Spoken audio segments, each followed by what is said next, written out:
Naquela ocasião, celebrava-se a festa da dedicação em Jerusalém, e era inverno. E Jesus caminhava dentro do templo pelo pórtico de Salomão. Então os judeus rodearam a Jesus para indagar-lhe: até quando nos deixará em dúvida? Se és o Cristo, dize-nos claramente. Respondeu-lhe Jesus: eu já vos disse, e vós não acreditais. As obras que realizo em nome de meu Pai testemunham a meu favor. Mas vós não credes, porque não sois das minhas ovelhas. Como já afirmei, as minhas ovelhas ouvem a minha voz, eu as conheço e elas me seguem. Eu lhes dou a vida eterna e elas nunca perecerão, tampouco ninguém as poderá arrancar da minha mão. Meu Pai, que as deu a mim, é maior do que todos. Ninguém é capaz de arrancá-las da mão de meu Pai. Eu e o Pai somos um. Feche os seus olhos.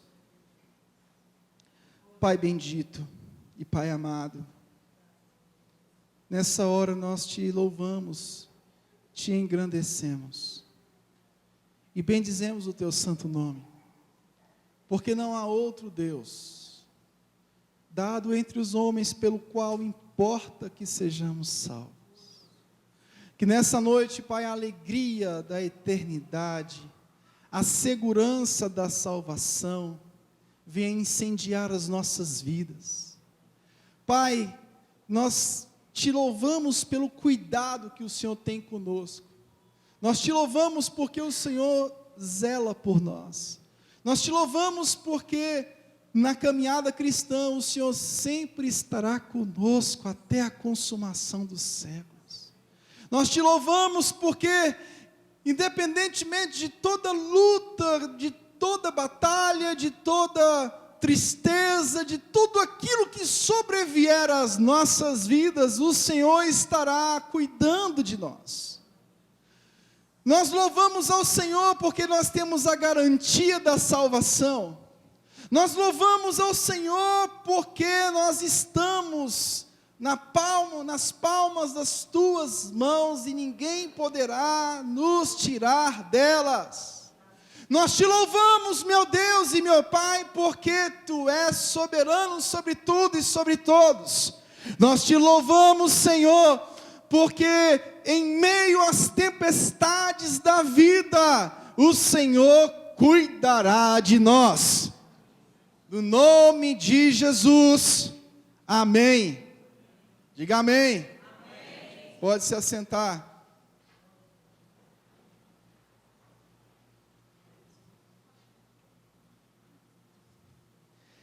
A segurança que o Senhor tem para as nossas vidas é algo que tira o medo na caminhada cristã.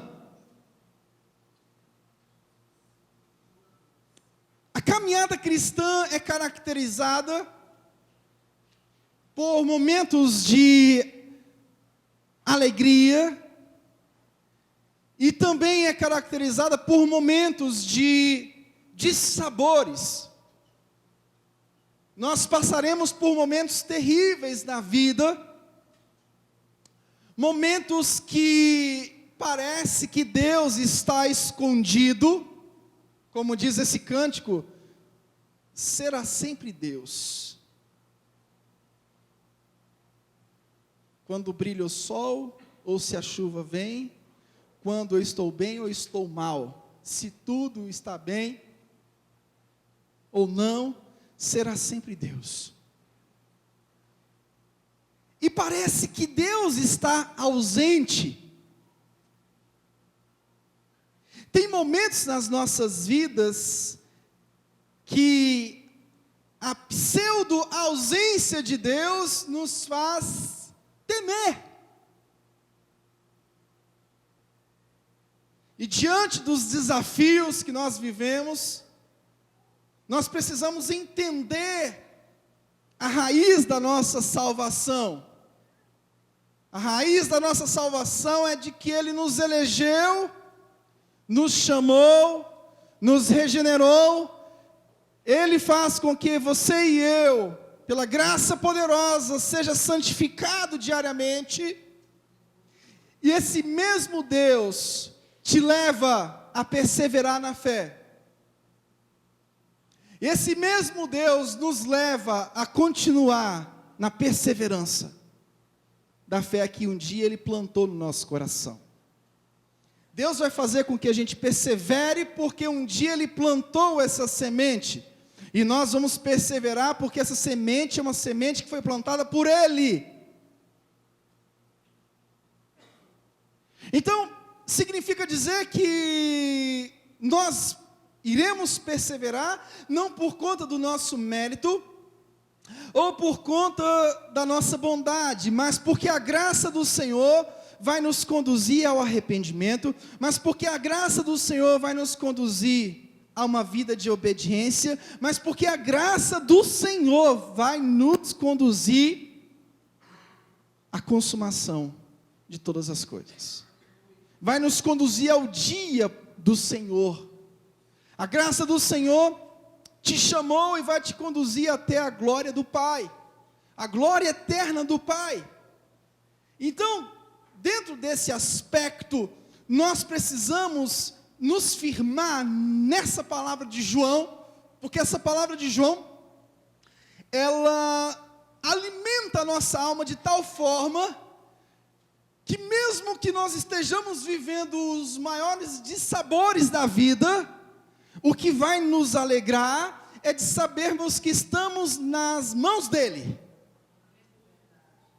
O que vai nos alegrar é sabermos que Ele tem cuidado de nós. Ele tem cuidado de mim e de você.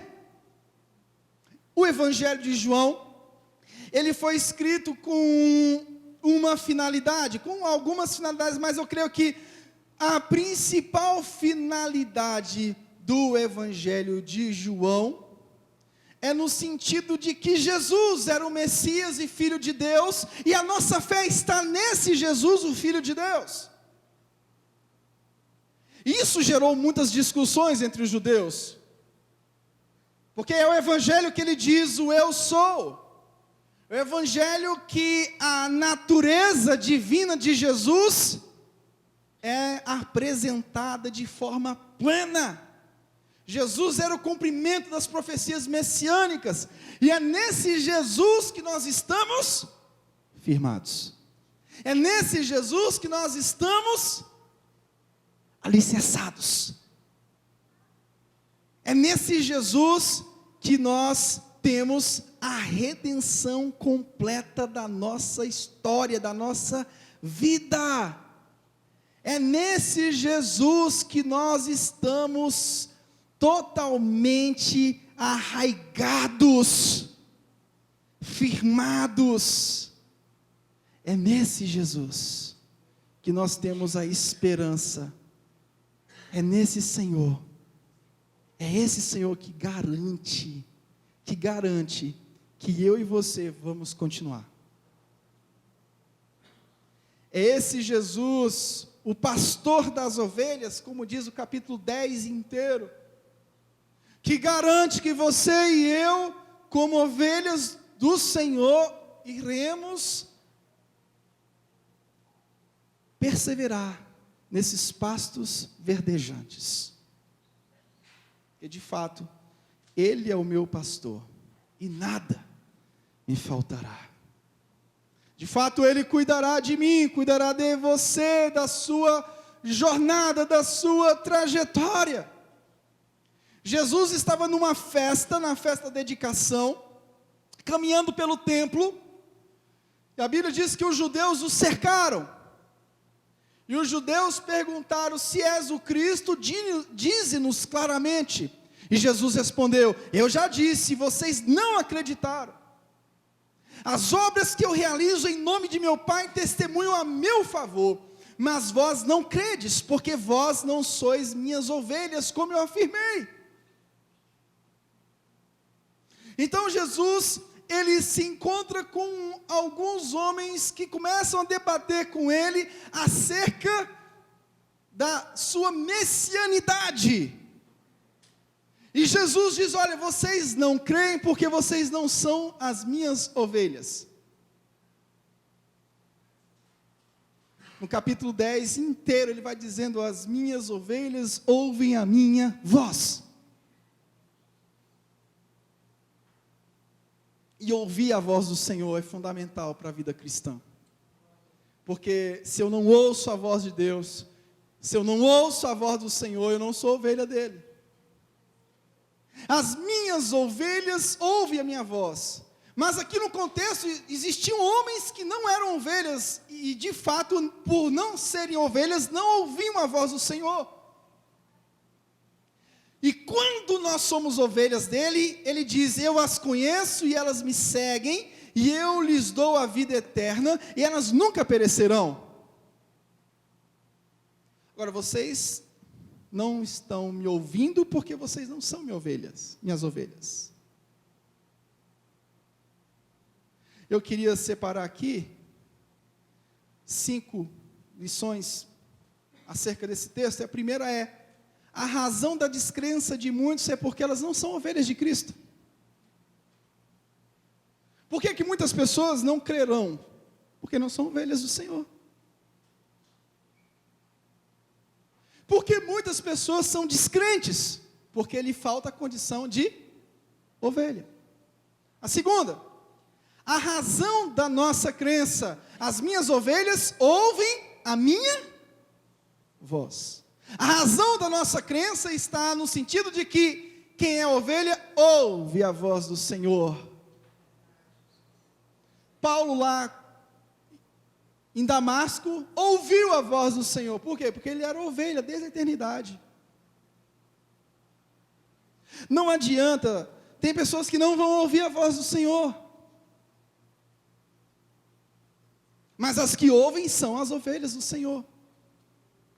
E ouvir a voz do Senhor não é no sentido de que Deus simplesmente me chamou para me entregar alguma coisa. Não, ouvir a voz de Deus é no sentido de ter a percepção espiritual que Ele é o meu Salvador, de que Ele é o meu Redentor.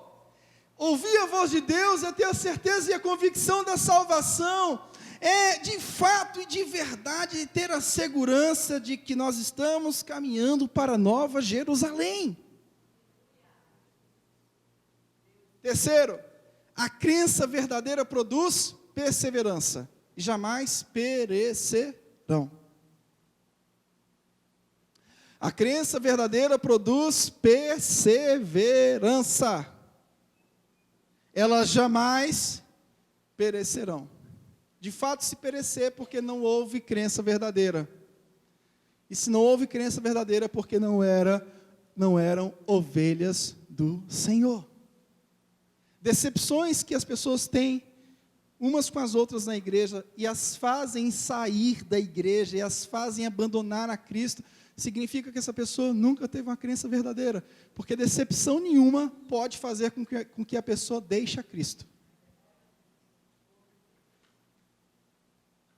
Muitas, o nível de pessoas que estão maldizendo a igreja é muito forte. Você anda na rua, as próprias milhares de ouvintes que a gente tem na rádio, que às vezes mandam e-mail, a gente encontra na rua e falam, é assustador. Como as pessoas abandonam fácil. Aí o que acontece é, uma decepção pode fazer com que eu abandone as coisas de Deus.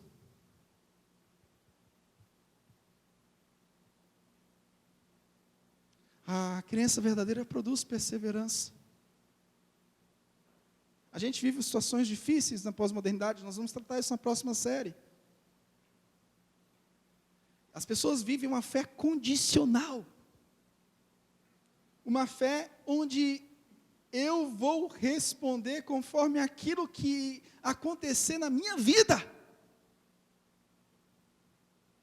E se acontecer aquilo que eu aguardo, aquilo que eu espero, aí eu vou responder de forma muito contundente às coisas de Deus. Aquele tipo de coisa que, se eu receber essa cura, pastor, ore aqui por mim, porque se eu for curado, eu vou fazer a obra de Jesus, eu vou lá para o Piauí fazer missões. Para com isso. Você vai ser curado e não vai fazer nada. Se acontecer aquilo outro, eu vou servir a Deus direitinho, pastor, eu vou parar de pecar. Vai. Se acontecer, parar de pecar, coloque aspas aí. Se acontecer algo na minha, pastor, se eu passar naquele concurso público, pastor, se meu salário dobrar, que hoje eu ganho 10, mas se eu ganhar 20, se acontecer isso, eu vou ajudar muito a igreja. Não. Para com isso. Quem ganha pouco ou quem ganha muito, se não tem avareza na vida, vai ser um servo liberal. Então, a crença nessa sociedade líquida não é uma crença. Não é crença, é tudo menos crença. É tudo menos crença. Em quarto lugar, a crença verdadeira produz o cuidado do Senhor, e ninguém as arrebatará da minha mão. De fato, Deus estará guardando a nossa fé. Diante de tudo, pastor, o mundo está pegando fogo. Você disse certo, o mundo está pegando fogo. Pastor, você não sabe o que está acontecendo, as leis estão vindo contra a igreja. Que venham mesmo. Quem sabe assim a igreja não se desperta. Está muito fácil servir a Deus. Todo mundo tem seu carro. Sai de casa, vai para a igreja. Mora pertinho da igreja e ainda assim consegue chegar atrasado no culto. Está tudo muito fácil. Está muito fácil servir a Deus, meus irmãos, está muito fácil servir a Deus. Antigamente as pessoas andavam léguas para chegar na igreja. Ainda chegavam antes do pastor. O pastor que chegava sempre atrasado. As pessoas andavam léguas para chegar e chegavam 6:30 na igreja, se a igreja começasse às 7. Hoje está muito fácil. Hoje está muito fácil, mas o que eu digo, sempre o que eu digo, a igreja precisa viver uma perseguição mesmo, para que essa crença seja apurada, e ela sendo perseguida, ela pode ter a certeza que o Senhor cuidará direitinho das suas ovelhas. Se a lei tal for aprovada, se o Congresso, se os deputados, se aquilo outro acontecer, eu sempre digo isso, pode aprovar o que for, igreja continuará sendo igreja, ovelha continuará sendo ovelha. O problema é que o que não é igreja e o que não é ovelha passará por sérios problemas. E é necessário que essas lutas venham para que o que não é igreja se manifeste e o que não é ovelha também.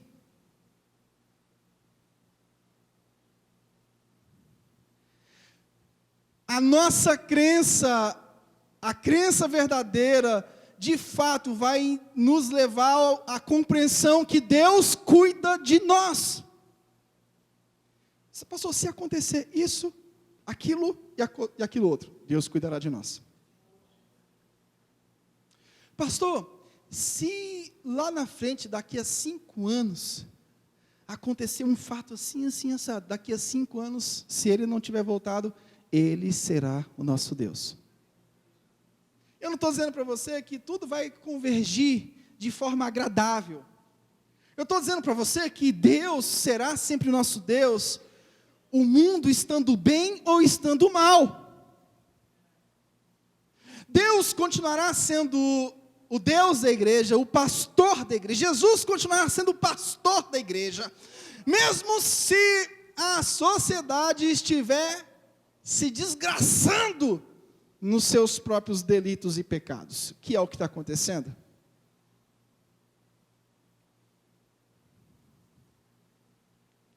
Pastor, a sociedade está mal, vai piorar. Vai piorar. Vai piorar. Porque enquanto houver o pecado do mundo, ou seja, enquanto Jesus não voltar, essa sociedade vai de mal a pior. Você lembra de Sodoma e Gomorra? Como estava? Como estava? Quantos anos se passaram de Sodoma e Gomorra até hoje? Há 5 anos atrás, você caminhava no shopping, você não via o que você vê hoje nos shoppings. Eu nunca vi, hoje o negócio está de forma escancarada. A quantidade de crianças e jovens se agarrando dentro dos shoppings, eu digo do mesmo sexo, não é fácil. Eu tenho 2 filhos e eu fico gemendo de dor na alma quando eu vejo isso e fico, meu Deus do céu.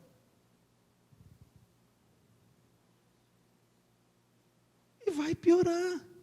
Só que Deus continuará cuidando do seu povo. Deus não tem compromisso com quem não é ovelha. Ai, pastor, isso é tão drástico. Vai discutir com a Bíblia. O compromisso de Deus é com as suas ovelhas. Ele pode até abençoar a humanidade com a graça comum. O sol está para todos, todo mundo está debaixo desse sol, mal, pessoas boas, pessoas ruins.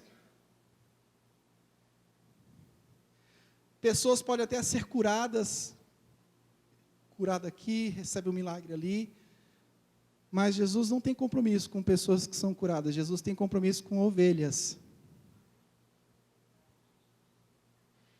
Ele tem compromisso com as suas ovelhas. Por isso que nesse mundo tenebroso, o que nos dá alegria e sustância é de saber, é de ter a convicção que somos ovelhas. É de saber que pelo fato de ouvirmos a voz dEle, é pelo fato de sabermos que, ouvindo a voz dEle, isso gera em nós a convicção de que somos ovelhas do Senhor. Em quinto lugar, a nossa crença está no sentido de que há uma harmonia entre o Filho e o Pai. A nossa crença no sentido de que Jesus é Deus. O escárnio dos ímpios aqui nesse contexto, capítulo 10, era de que o poder de Deus não pertencia a Jesus. E Jesus disse, olha, eu e o Pai somos um. Eu e o Pai somos um. Nós somos a mesma pessoa. As obras que eu realizo em nome do meu Pai testemunham a meu favor, mas vós não creem nisso, porque vós não sois as minhas ovelhas. Então significa dizer que se nós somos ovelhas, nós acreditamos que Jesus e o Pai são um. É uma pessoa só.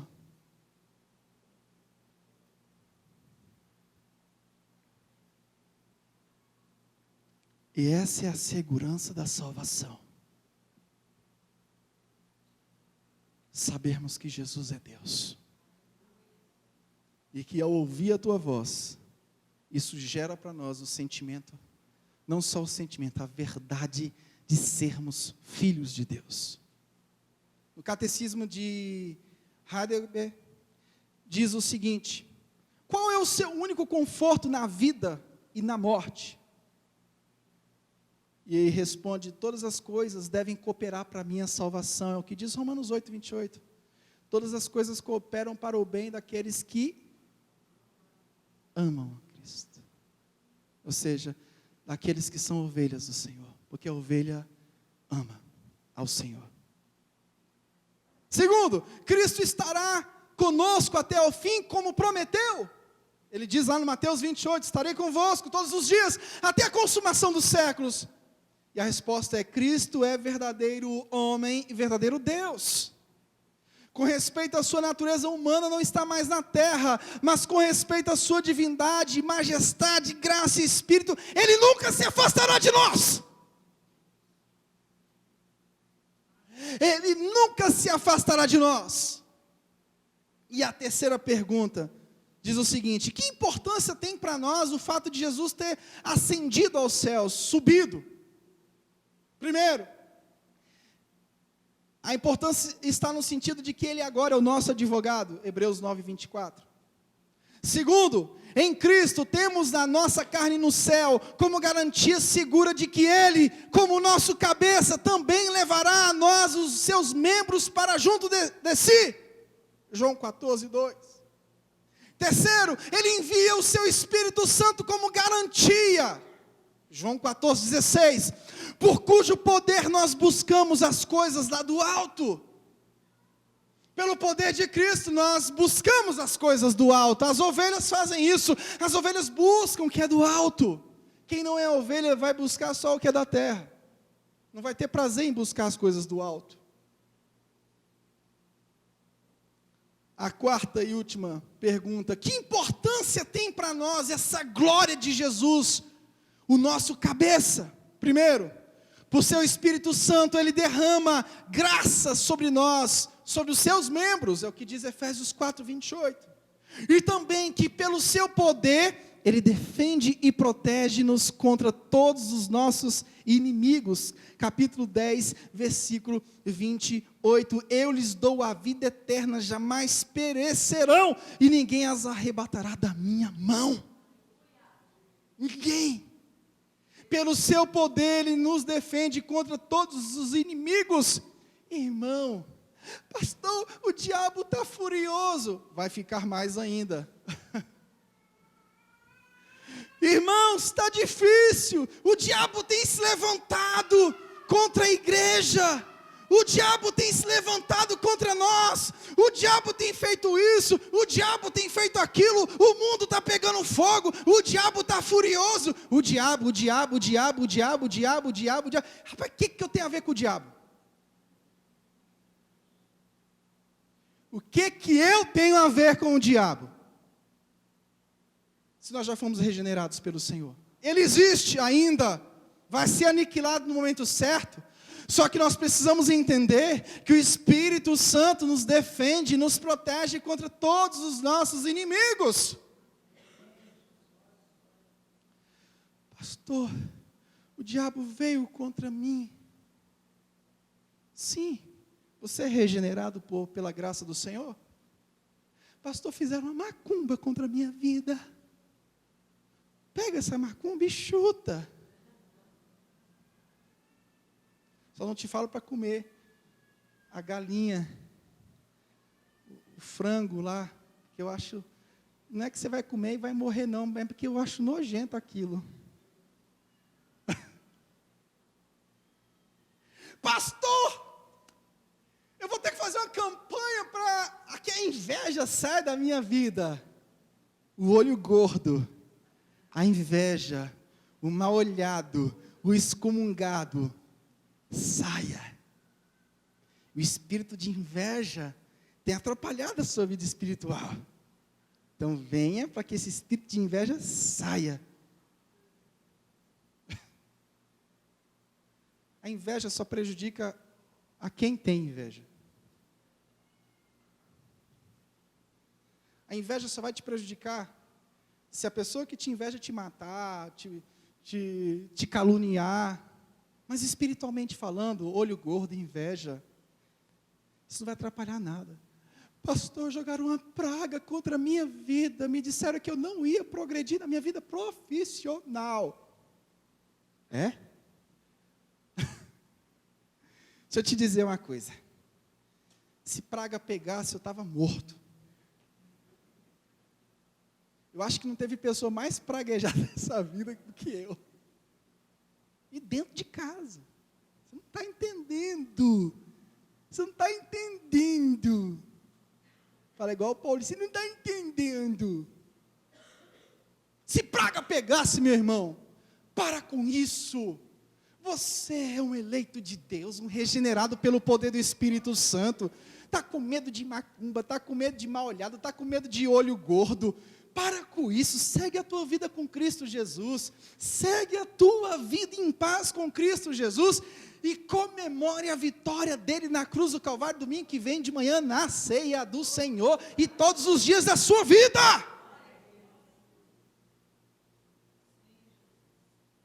Algumas implicações práticas, finais, dessa mensagem. Primeira, nós somos privilegiados, porque em Cristo temos a condição de ovelhas. É um grande privilégio poder ser ovelha do Senhor. Essa doutrina da perseverança dos santos nos traz encorajamento e consolo do alto. Encorajamento e consolo do alto.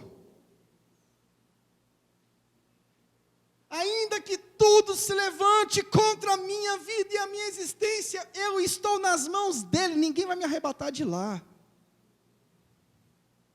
Isso traz consolo para a nossa alma, isso traz encorajamento. Uma vez colocados na arca, jamais seremos arrancados de lá da arca.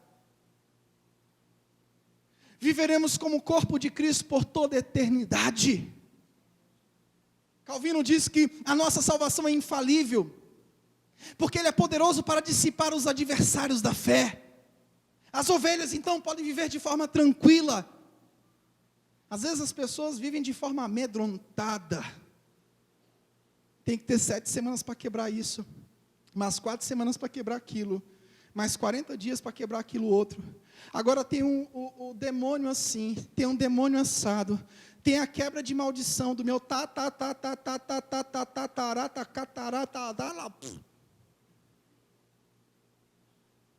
e as pessoas andam com medo, as pessoas andam aprisionadas. Meu irmão, no nome de Jesus Cristo, viva a grande obra que o Senhor fez nas nossas vidas. Nós temos o pecado como influência ainda? Temos. Semana passada eu falei dessa luta que Paulo trava.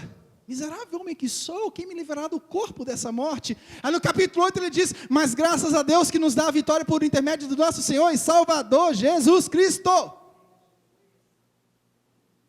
Embora vivamos no mundo de tribulação, no mundo de lutas, no mundo de dificuldades, Paulo relata, mas graças a Deus que nos dá a vitória por intermédio dEle.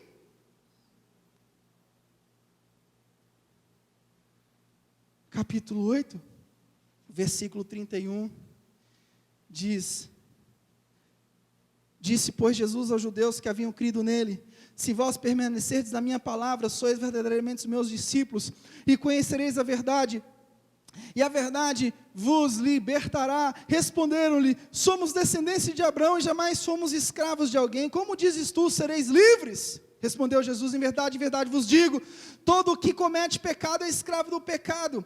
O escravo não fica sempre na casa, o filho sim para sempre. Se pois o filho vos libertar, verdadeiramente sereis livres. Nós temos agora domínio sobre o pecado. Vai chegar um momento que esse domínio do pecado, ou seja, a possibilidade de dizer não pela graça do Senhor, será transformado num momento glorioso, onde nem pecado vai ter mais. E para o crente verdadeiro, a possibilidade de um dia não existir mais pecado é algo maravilhoso, porque o que mais machuca um crente é o pecado.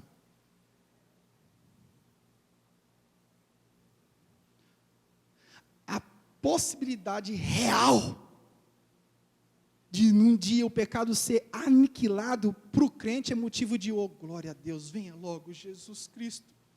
Oh, maravilha de Deus, glorificado, eu não vou passar mais por isso, porque isso me oprime, isso me deixa mal, isso me deixa ruim. É isso mesmo que acontece, é isso mesmo que acontece nas nossas vidas. Bem sei que sois descendência de Abraão, contudo procurais matar-me, porque a minha palavra não está em vós. A minha palavra não está em vós. Eu falo das coisas que vi junto de meu pai, vós, porém, fazeis o que vistes em vosso pai. Vós sois do diabo, que é o vosso pai, e quereis satisfazer os desejos. Essa é a condição da não ovelha. Mas quem é ovelha pode ficar tranquilo. Se você é ovelha, você não é do diabo. Você é de Deus. E saber que somos de Deus parece ser tão recorrente, tão óbvio. Mas isso que produz consolo e alegria na nossa alma. Portanto, meu irmão, no nome santo de Jesus Cristo,